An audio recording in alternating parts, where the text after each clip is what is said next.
Listo, mis amados. En esta clase vamos a hablar de otra área de debate importante sobre la vida de Pablo. Y es algo que surgió en el último siglo, que se llama la nueva perspectiva de Pablo. El mundo del siglo XX fue un lugar muy difícil. En medio de ese siglo hubo un evento que tuvo un impacto grandísimo en los estudios bíblicos. Ese evento fue la Segunda Guerra Mundial. En esa guerra, parte de las atrocidades cometidas por Hitler, el líder de Alemania, fue la matanza de millones de judíos y otros grupos que él consideraba inferiores a lo que era su ideal para su utopía. Algunos en Alemania justificaban ese trato atroz para con los judíos por apelar a algunas afirmaciones antisemíticas en autores luteranos, incluso en Lutero mismo. Esto provocó una reexaminación de esas actitudes tradicionales acerca de los judíos en ciertas secciones del protestantismo. Y justamente, ¿cierto? Si algunas de esas ideas pudieron usarse para justificar algo tan atroz, seguramente no representaban la verdad del caso. Esa idea tradicional enfatizaba una enemistad entre los cristianos y los judíos, enfatizando la justificación solo por la fe que definió la doctrina de Lutero. Los judíos antiguos fueron presentados uniformemente como un grupo de legalistas que buscaban salvarse por sus obras. Estas fueron entre las ideas principales que tenían que reexaminarse. Esa reexaminación del judaísmo llevó a una reconsideración también del apóstol Pablo y la forma del judaísmo contra la cual él estaba escribiendo. Y esto ha producido lo que se llama la nueva perspectiva de Pablo. En esta clase consideraremos algunos de los proponentes principales de esta forma y analizaremos algunas de sus contribuciones positivas y algunos de sus peligros. Además, después analizaremos el libro de Gálatas, que ha sido uno de los centros del debate. Muchos conectan el inicio de la nueva perspectiva de Pablo con E.P. Sanders. Pero antes de él había algunos precursores importantes. En primer lugar, el autor Kirster Stindal escribió un artículo titulado El apóstol Pablo y la conciencia introspectiva del occidente. Stindal afirma que muchos intérpretes occidentales han impuesto sus ideas individualistas en su lectura de Pablo, que han leído a Pablo a través de la perspectiva de la cosmovisión occidental. Por ejemplo, Lutero era un hombre introspectivo. Es decir, ¿cuál era uno de los problemas de Lutero? Su lucha con su culpa, ¿cierto? Él estaba tan agobiado por su culpa, la culpa de sus pecados, que mucha de su teología es definida por cómo resolver ese problema. Cómo resolver la lucha individual con la culpa por mis pecados. Entonces, la justificación por la fe es la respuesta a eso.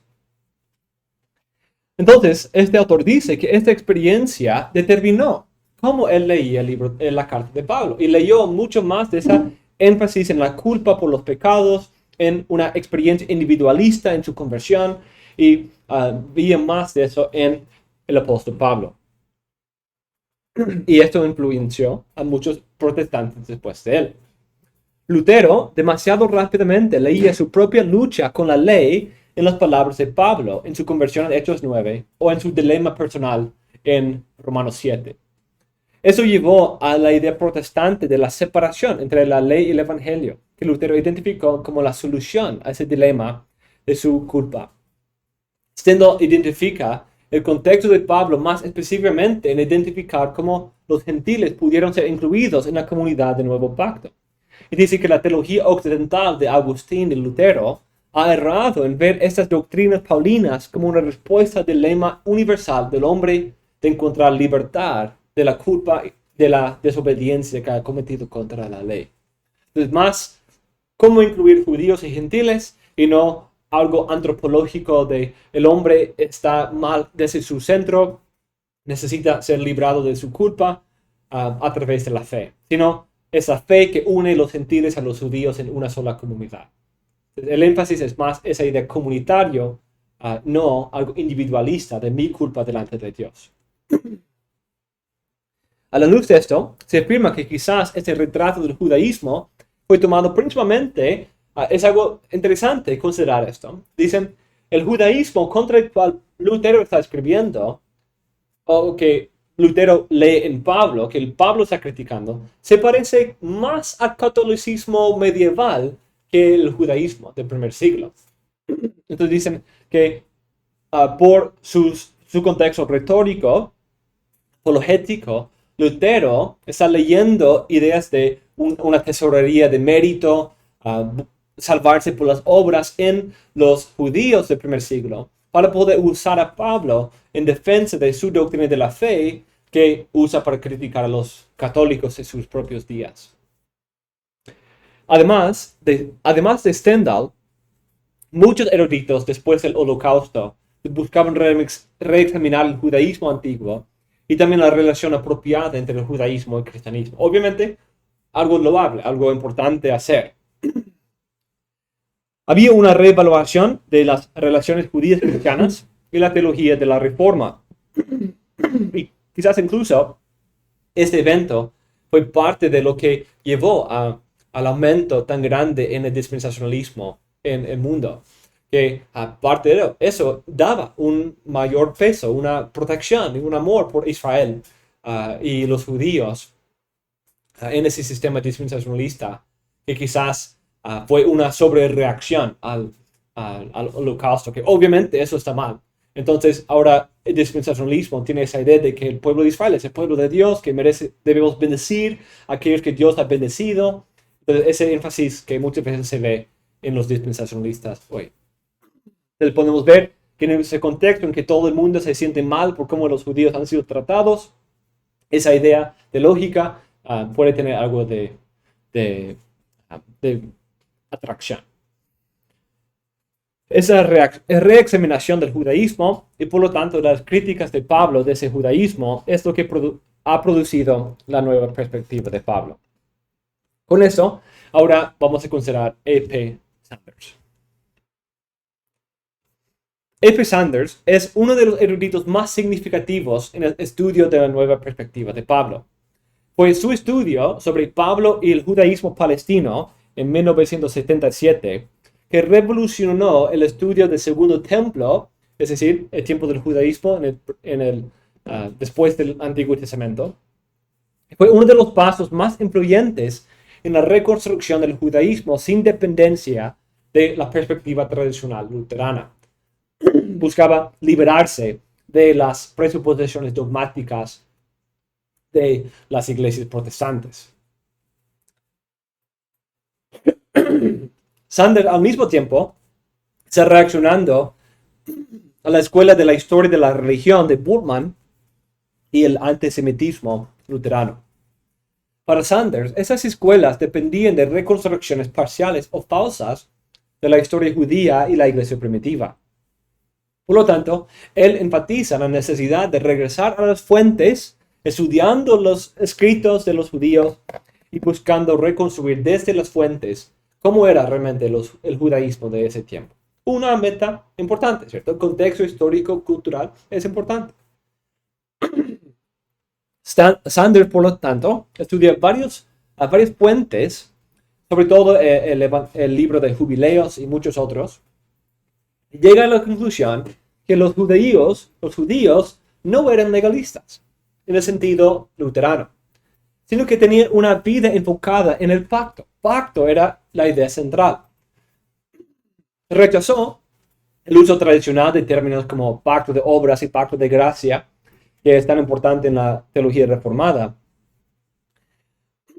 Entonces, el pacto no era uno en el cual todos los judíos buscaban lograr beneficios por sus obras de obediencia. Antes bien, estaban en el pacto por la elección misericordiosa de Dios. Entran en el pacto por gracia. Pero el enfoque es cómo vivir en ese pacto, cómo mantener esa membresía en el pacto. Entonces, él produce una idea que se llama lo mismo pactual.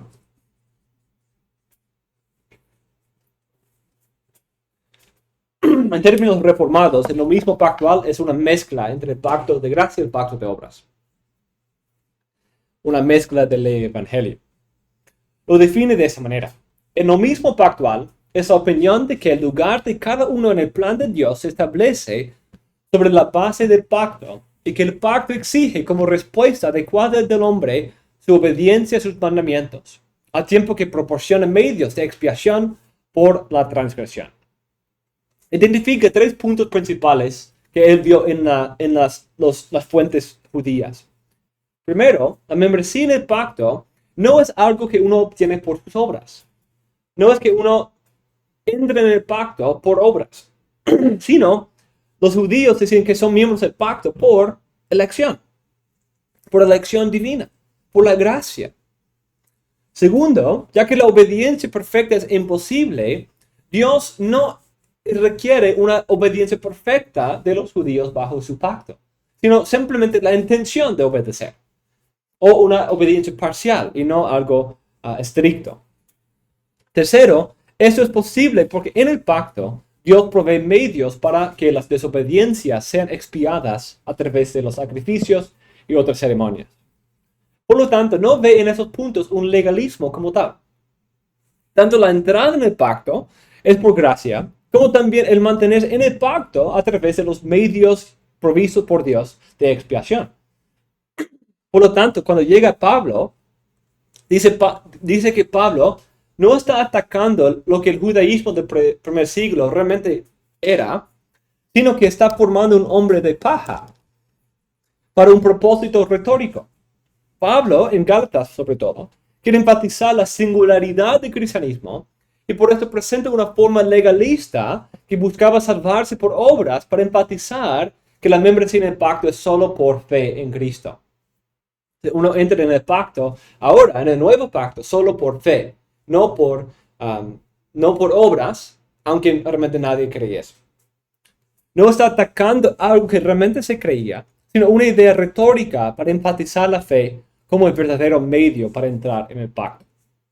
Entonces, esto es, la idea del nomismo pactual es algo que une todas las formas de la nueva perspectiva de Pablo. Pero ese entendimiento de Pablo no es igual en todos. Muchos van a decir, como de hecho la próxima persona que voy a mencionar, que Pablo no está atacando a un hombre de paja, sino está hablando en términos de nomismo pactual. Hay desarrollo en cada uno de esos autores. Otro autor importante es James Dunn. Sanders, sin duda, fue el pionero en este movimiento, pero muchos adaptaron su posición, usaron sus investigaciones y las de otros, e hicieron sus varias alteraciones. Esto llevó a N.T. Wright a decir, el tercer proponente que vamos a mencionar, él dijo, hay tantas versiones de la nueva perspectiva como personas que escriben en ella. Entonces, muchos hablan ahora de nuevas perspectivas de Pablo y no la nueva perspectiva. Aunque hay unidad, hay también mucha diversidad. Dunn fue el primero en usar ese término. Él es el que usó el término nueva perspectiva de Pablo en 1982. Usa muchas de las conclusiones de Sanders, pero él critica a Sanders porque él dice que cuando él empezaba a aplicar sus estudios a Pablo, abandonó demasiado rápido la idea del nomismo pactual. Abandonando el concepto, pudo representar a Pablo en una manera más parecida a las ideas tradicionales. Entonces, realmente, Sanders no cambia mucho la interpretación tradicional de Pablo. Simplemente dice que lo que es legalismo en Gálatas realmente no es lo que los judíos creían. Era una técnica retórica.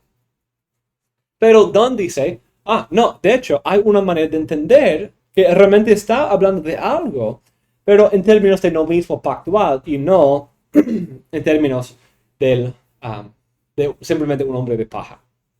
Para Dunn, la idea de nomismo también describe su perspectiva de Pablo.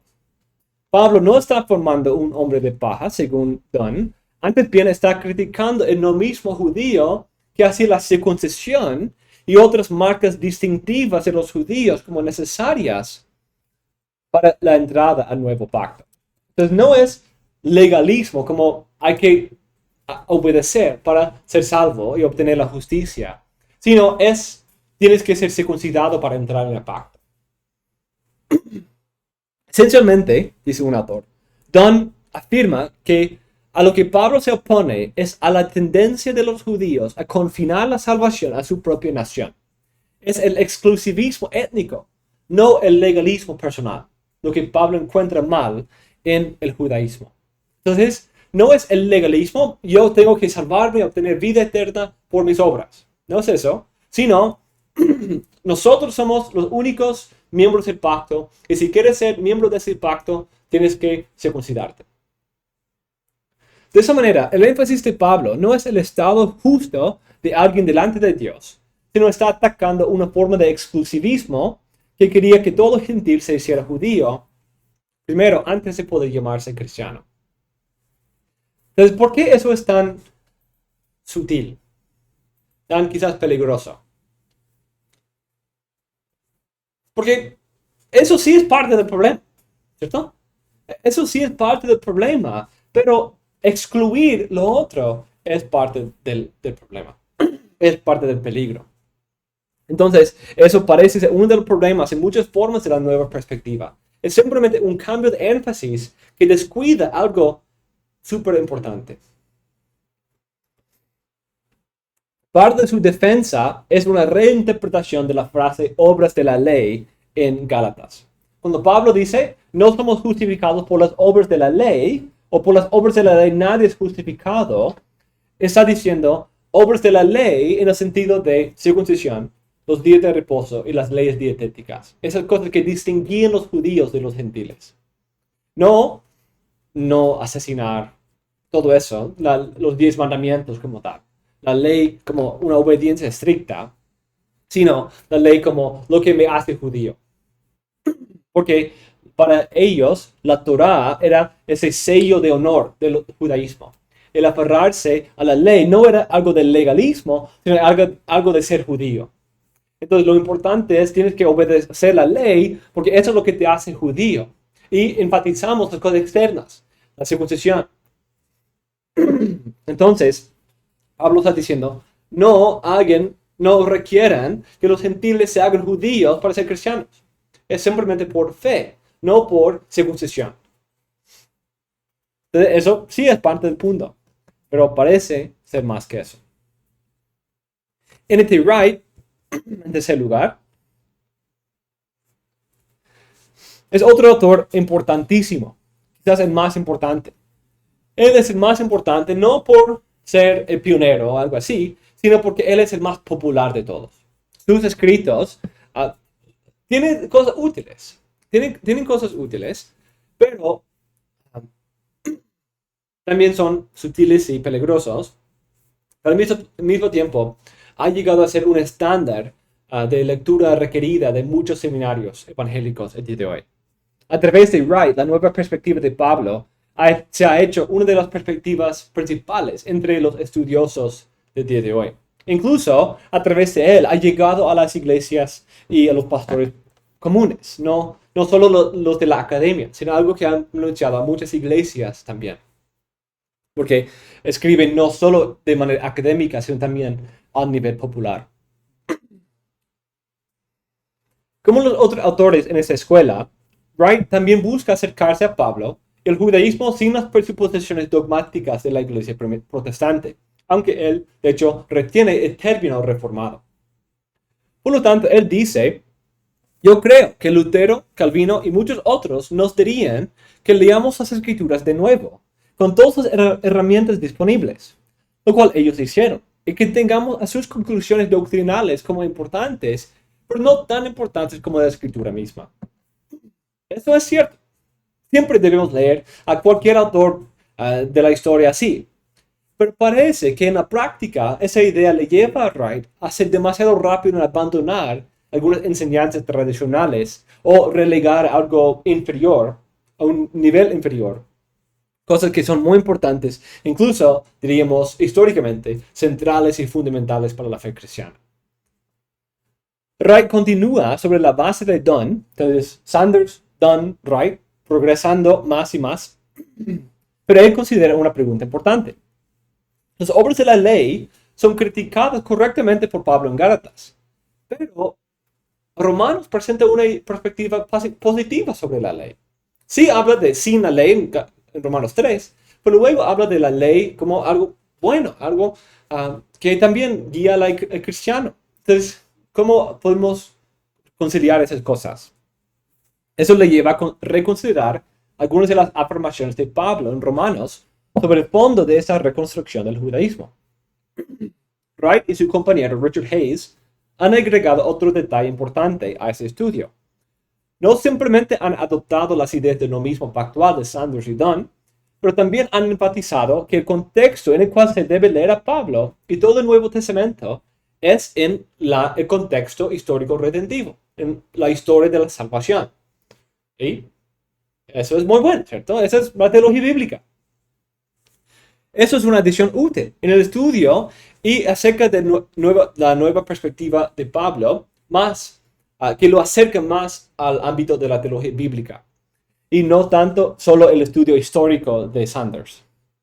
Ellos enfatizan las características principales de esa historia de redención que provee trasfondo para todo el Nuevo Testamento y identifica, usando las fuentes del Segundo Templo, los temas de exilio y éxodo como los temas principales. Y hablando de exilio y éxodo, la idea en el contexto del pacto es ser parte del pacto o ser excluido del pacto. Entonces, eso es en un sentido la pregunta principal que el Segundo Templo tenía en cuenta y que el Nuevo Testamento busca responder. ¿Cómo puedo ser miembro del pacto y mantenerme en ese pacto y salir de ese exilio en que he sido excluido de membresía en el pacto? No, ¿cómo puedo ser justo delante de Dios? ¿Cómo puedo superar la culpa de mi pecado? Sino, ¿cómo puedo saber que soy miembro del pacto o no? ¿Qué es necesario que los gentiles hagan para hacerse miembros de este pacto? Entonces, bueno, bien, ¿cierto? Porque, y sí, la Biblia habla de eso, pero es donde ponemos el énfasis. Y si excluimos cosas importantes o no, digo no. A través de ese enfoque, pueden alejar la idea de la justificación del contexto individual y de la consideración del estado justo delante de Dios de un individuo. Y ahora la justificación es membresía en el pacto. La justificación no es algo judicial en que Dios nos declara justos en base de la justicia ajena de Cristo, sino es tú eres un miembro del pacto. Entonces, esos cambios hermenéuticos llevan a una reconsideración de términos importantes como la fe de Cristo, la justicia de Cristo y la justificación. Debido al énfasis en membresía pactual y exilio, la justicia de Dios se convierte en la fidelidad de Dios a su pacto. La fe de Cristo es no nuestra fe en Él, sino su fidelidad a mostrar el compromiso de Dios con su pacto, a pesar del exilio. Y la justificación es la declaración de que uno es aceptado como miembro del pacto y no justificación eterna delante de Dios. No es ahora una consideración principal de la aceptación de un individuo como miembro delante de Dios. Algo antropológico, de yo tengo culpa y necesito ser reconciliado con Dios. Sino, estoy alejado del pacto y quiero entrar de nuevo. ¿Cómo puedo entrar en este pacto? Entonces, eso es importante, pero uno de los beneficios de estar en ese pacto es que soy libre de la culpa de mis pecados. Entonces, no es algo antropológico en que yo puedo recibir perdón por mis pecados y mi muerte espiritual a través de la imputación de la obra de Cristo. Antes bien, es la participación de judío y gentil en la membresía del mismo pacto, debido a la fidelidad y gracia de Dios mostradas en Cristo, anunciadas por Pablo y recibidas por fe. Carson y Moore observan, el efecto es tomar muchas de las categorías teológicas que tradicionalmente se han interpretado de términos de experiencia individual y restringirlas a la experiencia corporativa de Israel y el pueblo de Dios. La idea de salvación y elección no son principalmente individual, sino comunitarios. Por lo tanto, la pregunta no es cómo puedo escaparme de mi culpa por mis pecados, sino cómo puedo andar en comunión con mis hermanos. ¿Cuál es el nivel, la meta o el estándar para entrar en esto. Fe solamente. Respuesta que la nueva perspectiva de Pablo da a la pregunta, ¿cómo puede uno unirse y vivir en la comunidad actual? Es solo por fe y no por circuncisión o esas otras obras que marquen la distinción entre judío y gentil. Uno de los puntos sutiles de esto es que la idea histórico-salvadora de la unión de judío y gentil es realmente un punto importante y glorioso del misterio de la obra de Cristo. Eso es cierto.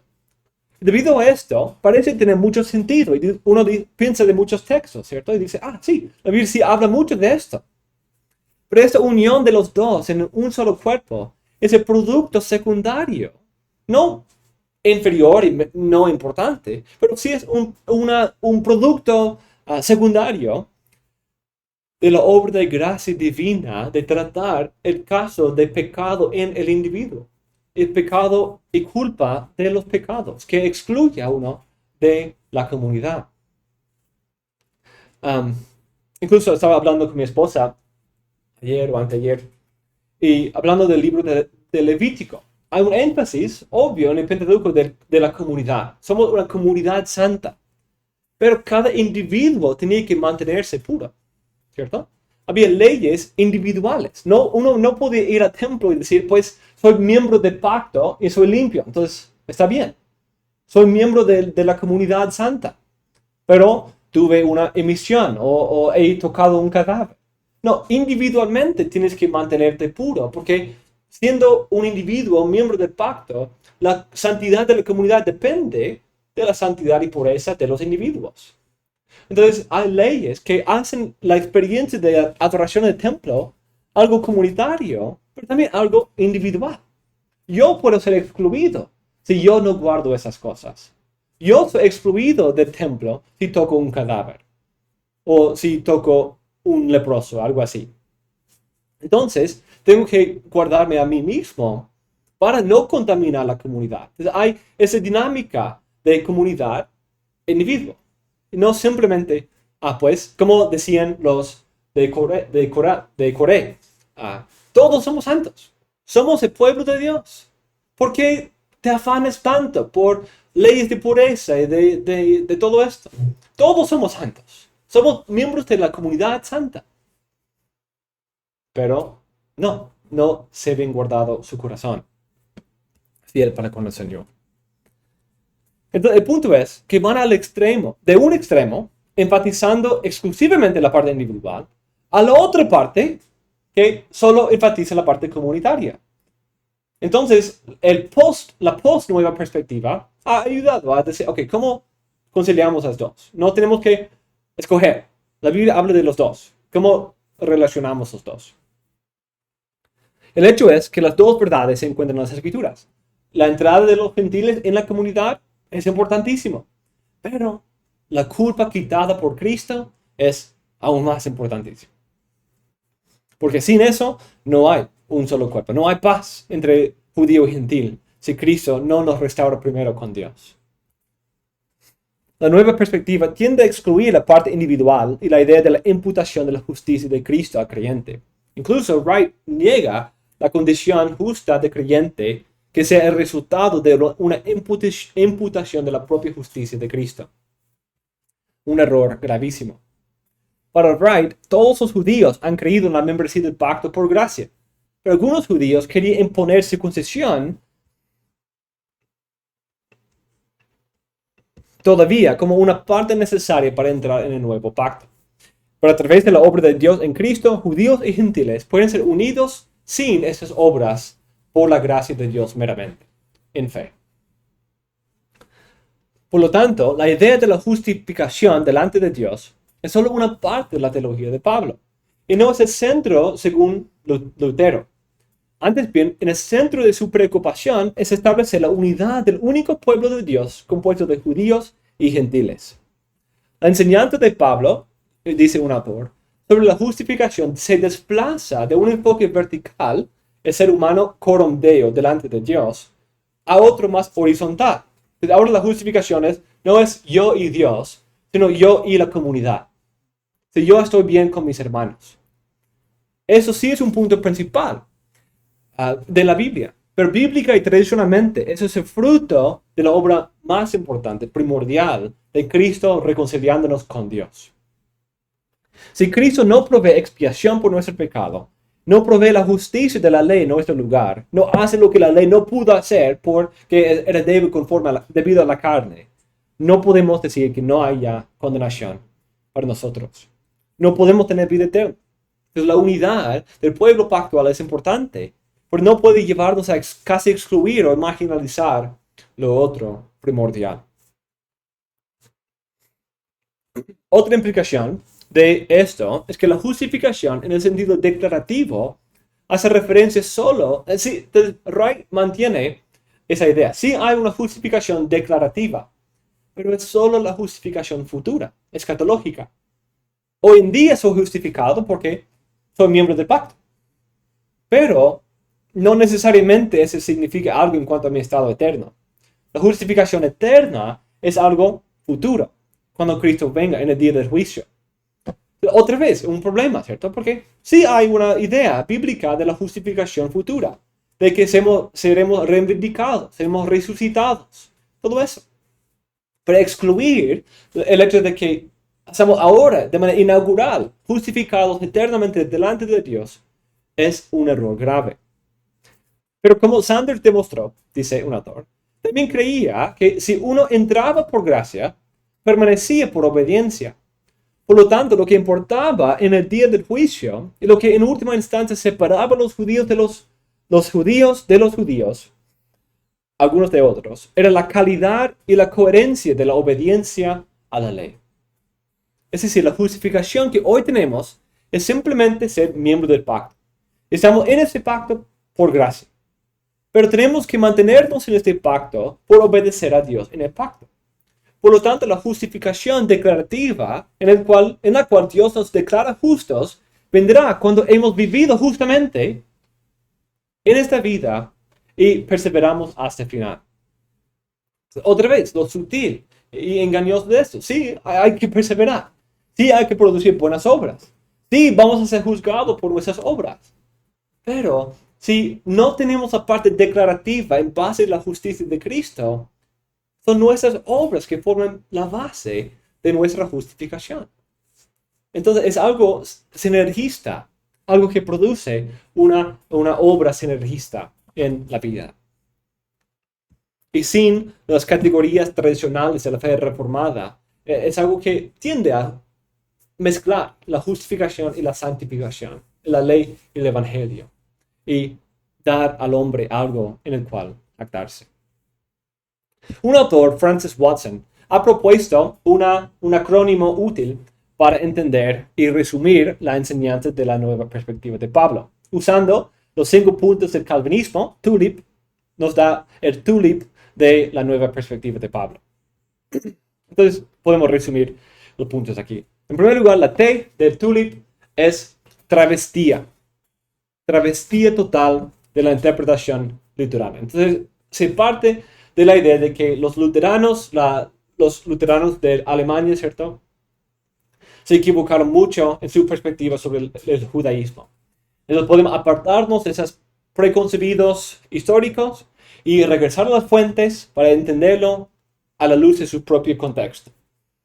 Algo importante hacer, pero se parte y tiende a un desbalance, de ir al otro extremo, como hemos visto. Incondicional elección. No, la traducción casi funciona, solo ahí no funciona. Entonces, por eso está con asterisco. Incondicional elección. La elección de Israel es en base de la gracia. Entonces, es uno de los puntos del nomismo pactual. Israel fue escogido no por sus obras, sino por su gracia, por la gracia divina. Y eso sí es un punto cierto. Y es algo que ellos enfatizaban. No enfatizaban, yo soy miembro por mis obras, sino yo soy miembro por la gracia de Dios. Pero me mantengo en ese pacto y obtengo los beneficios del pacto. El punto no es tanto en beneficios escatológicos, sino en estado presente. Y presente, estoy en ese pacto, pero me puedo perder, me puedo mantener conforme a las obras. Tercero, la L. Lealtad a la ley es la expresión de ser un verdadero judío. Entonces, la Torá llega a ser como ¿cómo se llama? Como lo que llevan los militares o algo que Insignia. una insignia. Yo soy un judío. Yo amo la Torá. Yo amo la ley. Yo amo mi circuncisión. Entonces, eso era parte del problema. Era parte del problema. Entonces, los judíos tenían que ser criticados por aferrarse demasiado a la ley y aferrarse demasiado a la circuncisión, no en sentido de legalismo, sino en sentido de exclusivismo cultural. Tienen que hacerse judío, practicar esas cosas tradicionales, ser circuncidado para ser miembro del pacto, cuando el nuevo pacto es solo en base de la fe en Cristo. Una salvación inclusiva de judíos y gentiles, como hemos visto. Esa es ahora la respuesta principal que el Nuevo Testamento está buscando. No cómo ser reconciliado con Dios, sino cómo reconciliar judíos y gentiles. Y en último lugar, exégesis sin presuposiciones doctrinales. Y eso es, no podemos acercarnos a Pablo simplemente suponiendo cómo la iglesia luterana ha entendido estos textos.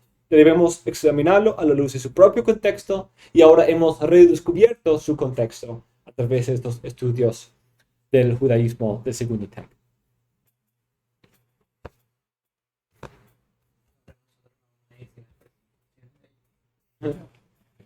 Llegando ahora a un análisis de la nueva perspectiva de Pablo,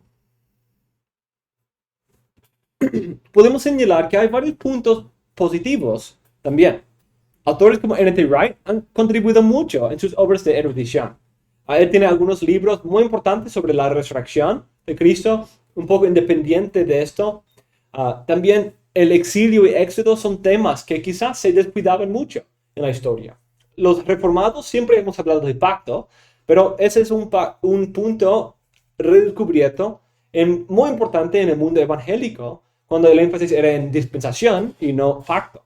Entonces sí ha sido útil en ese sentido. También hay críticas que podemos dar.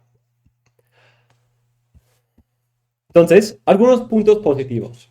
En primer lugar, estudiar la Biblia en su contexto histórico es necesario. Es muy importante. Para la iglesia primitiva, una parte cultural importante es el contexto judío del Segundo Templo. Entonces, cualquier intento de entender ese contexto mejor puede producir fruto en nuestro entendimiento de las Escrituras. Un análisis más profundo de esa literatura puede, y de hecho, ha contribuido mucho a nuestro entendimiento de la iglesia. La teología del Nuevo Testamento, la manera en que los primeros intérpretes bíblicos entendieron el Antiguo Testamento y la esperanza mesiánica de la Biblia hebrea, y muchas otras cosas. Además, eso es aún más importante con el reconocimiento que algunas de las presentaciones históricas fueron parciales o incorrectas, como esa idea de presentar, hay semejanza entre el catolicismo medieval y los judíos, pero también hay diferencias. Los judíos no tenían la idea de una tesorería de mérito, que judíos de pasado atesoraban obras de más y uno podía recibir eso. No tenían la idea de indulgencias y esas cosas de la iglesia medieval. Entonces, hay diferencias, debemos analizarlas. En segundo lugar, sí nos ha recordado de la parte comunal de la fe cristiana. Como dije, el mundo occidental es muy individualista y puede tender a la religión es solo mi relación personal con Dios. No importa el pacto, la membresía del pacto, la comunidad del pacto, sino yo estoy bien con Dios y no me importa lo demás. Eso no está bien, ¿cierto? Y esa ha sido una respuesta importante a eso. No, la Biblia enfatiza. Somos de una sola comunidad. Fe en Cristo nos une judíos y gentiles, mujer y hombre, esclavo y libre. Todos somos unidos en Cristo. Hay algo de comunidad. En tercer lugar, ese estudio también ha llevado a los protestantes a considerar mejor el rol de las obras en la vida cristiana. La fe reformada, gracias al Señor, siempre ha tenido un enfoque en eso, la justificación y la santificación. Siempre han enfatizado esos dos puntos. Pero siempre también ha habido grupos que tienden a enfatizar uno sobre el otro. Entonces, han recobrado este debate en un contexto más amplio y nos ha llevado a querer ser más precisos sobre la relación entre las obras y la justificación. Y también considerar la idea de la justificación futura, que sí hay en la Biblia una idea de una justificación escatológica, que se basa en nuestra justificación en Cristo, pero cómo relacionar esas dos ideas. No es rechazar uno a favor del otro, sino reconciliar. En cuarto lugar, los enfoques redentivo históricos de Wright y Hayes también han sido muy útiles para entender temas bíblicos teológicos importantes como exilio y éxodo. Y quizás tradicionalmente esos temas fueron descuidados. Entonces, esa recobranza de esos temas ha sido útil. Y como hablamos en el Antiguo Testamento, el Antiguo Testamento tiene un enfoque en el contexto de exilio. Desde Génesis, Abraham, Jacob, José están en exilio. Y Dios está trayendo de vuelta a Adán y Eva. Son exiliados del Edén. Y todo es regresar a eso. No simplemente paz pactual, sino paz pactual con Dios. Quizás algo que surge de eso, uno piensa, pues, ¿no han leído Efesios? Efesios 2, 1 a 10. Somos reconciliados con Dios por gracia. Y en base de eso, también somos unidos unos con los otros, vertical y horizontal. Pero uno de los problemas es, para Dunn, para Sanders, para muchos otros, Efesios es deuteropaulino. No es por Pablo. Entonces no tiene el mismo peso en decirnos cuál era la teología de Pablo que Gálatas. Entonces eso es un punto importante de señalar. En quinto lugar, ha aclarado y dado mayor énfasis a otro punto descuidado, que es la inclusión de judíos y gentiles. Ha también llevado a una reconsideración de cómo es la relación verdadera entre los judíos y los cristianos. Eso es importante, sobre todo a la luz del dispensacionalismo, que enfatiza una separación, aunque un respeto mutuo, y el holocausto, que separó una separación aún más fuerte, en que justificó una matanza de los judíos. Esos dos extremos deben llevarnos a reconsiderar cómo es la relación entre judío y gentil. Otro punto importante. Pero sin duda, hay también muchos peligros. Consideremos algunos de ellos. En primer lugar, al enfatizar la necesidad de erudición histórica, produce un sistema teológico bien matizado y un poco complejo que puede fácilmente llevar a proponentes no tan informados de la terminología a confundirse. Ya que tradicionalmente hemos hablado de justificación en ese sentido, ahora usar la misma palabra pero con otro entendimiento puede confundir a aquellos que no tienen toda la terminología. Entonces, eso es una de las partes más difíciles de Wright. En sus libros populares usa términos que tradicionalmente se entienden de una manera, pero él las está usando en otra manera, en una manera más limitada, más matizada. En segundo lugar, al redefinir los términos bíblicos, pueden hablar de la justificación, elección, gracia, fe, ley, etc., pero tienen un entendimiento diferente. Eso es complicado porque en palabra pueden afirmar las doctrinas de la reforma, pueden llamarse reformado incluso, pero su entendimiento no es el mismo entendimiento reformado tradicional.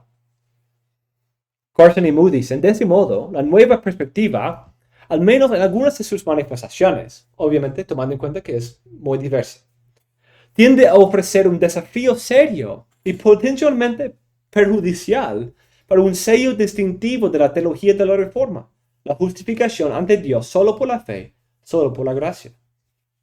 De esa manera, varias formas de la nueva perspectiva de Pablo representan un rechazo sutil de la doctrina reformada de la justificación por la fe, mientras algunos, como N.T. Wright, tratan de mantener un compromiso con un título reformado o una tradición reformada, él siendo anglicano.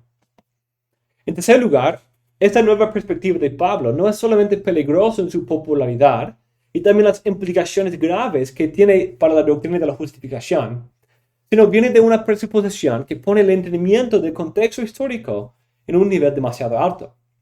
Por lo tanto, la exégesis es propiamente el trabajo de eruditos, porque si ese estudio del contexto histórico ha revolucionado completamente el estudio del Nuevo Testamento, son los eruditos que realmente pueden interpretar el Nuevo Testamento. Si uno no conoce todo el contexto del Segundo Templo y no es experto en esa literatura, no tiene derecho realmente de hablar de las Escrituras. Porque tienen que depender de esos eruditos que definen los términos, que expliquen el contexto de manera tan matizada que quita a veces el sentido pleno del texto. A veces hace el contexto histórico presentado por ellos, hace que a veces Pablo quiere decir algo diferente a lo que dice en sus palabras. Entonces es algo muy complicado, que quita muchas veces la obra de interpretación de la iglesia común, del cristiano común. En cuarto lugar, hay un problema en el fundamento de la nueva perspectiva de Pablo. Todo esto depende de su entendimiento de cómo es el judaísmo del segundo templo. Pero Sanders sí ha provocado más estudios de eso, que es importantísimo. Pero ha llevado a la conclusión que el nomismo pactual es solo una forma del judaísmo. Había más diversidad de lo que Sanders presenta. Sanders presenta que todos eran nomistas pactuales y no existía el legalismo cuando hay evidencia en el Nuevo Testamento, obviamente, y fuera del Nuevo Testamento, que el legalismo sí existía. Por lo menos algunos tenían una idea legalista. En el apunte, y aquí también en la diapositiva, no vamos a verlo, pero tengo varias citas de fuentes judías que hablan de eso, hablan del legalismo y una vida eterna que se obtiene a través de ciertas obras. Debido a su encuentro de esta idea en algunas fuentes, supone que es la misma idea en todas las fuentes de esa época. Eso lleva a otro tipo de presuposición. No es la presuposición tradicional de la fe protestante, sino es su presuposición dependiente de sus estudios no completos del contexto histórico. Esta presuposición lleva a no entender a Pablo en sus propios términos, sino en vez de decir, ok, ¿cómo era la forma de judaísmo que Pablo está tratando? Entendemos bien qué Pablo está diciendo para entender esa forma del judaísmo. Sino obtiene de otra fuente, que es nomismo pactual. Entonces lee a Pablo a la luz de esa perspectiva, por ese lente. Y ha producido todos los cambios que hemos visto. Ese hecho es complicado por la realidad de que muchos proponentes de esa escuela, como Dunn y Sanders, suponen conclusiones críticas acerca de los libros de Pablo. Como para ellos, 1 y 2 Timoteo, Efesios son deuteropaulinos. Además, eso les lleva a ir en la otra dirección. Quieren evitar la idea tradicional que solo veía el judaísmo por el lente del legalismo, pero van al otro extremo de solo verlo del lente del nomismo pactual.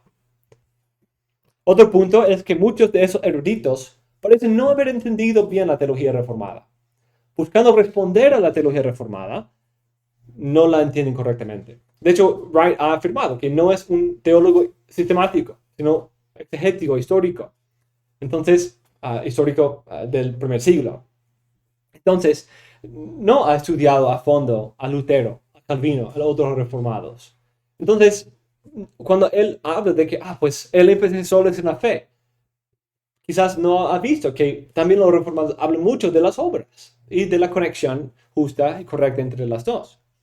También quizás algunos hipócritas de la iglesia luterana habían abandonado la importancia de las obras, pero la fe reformada consistentemente ha enfatizado esta unión de fe y obras en la vida cristiana.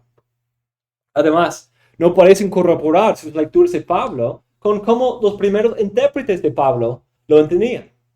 Hay muchos en la iglesia primitiva que hablan de legalismo, rechazando el legalismo, y también hablan de la imputación de la justicia de Cristo, por ejemplo, en la carta de Diógnito, habla de eso en el segundo siglo.